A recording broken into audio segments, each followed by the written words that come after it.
क्या आपको छींक आना, नाक बहना या आँखों में खुजली की समस्या रहती है? तो आज जानते हैं अलरकास्ट एलसी टैबलेट के बारे में। इस टैबलेट में 2 असरदार घटक होते हैं, मोंटेलुकास्ट्रोडियम और ल्यूसिट्राजिन। ये दोनों मिलकर एलर्जी, छींक, सर्दी, खांसी और सांस लेने में तकलीफ जैसी दिक्कतों से राहत दिलाते हैं। ल्यूसिट्राजिन शरीर में एलर्जी पैदा करने वाले रसायन को रोकता है, जबकि मोंटेलुकास्ट सांस की नली को खोलकर अस्थमा जैसी समस्या से आराम दिलाता है। लेकिन याद रहे, इसे डॉक्टर की सलाह के बिना खुद से न लें। खासकर बच्चों, गर्भवती महिलाओं या बुजुर्गों को लेने से पहले डॉक्टर की राय ज़रूरी है।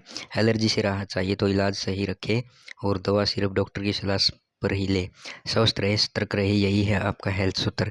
ऐसी ही और इन्फॉर्मेटिव जानकारी के लिए सब्सक्राइब करें हेल्थ सूत्र चैनल को।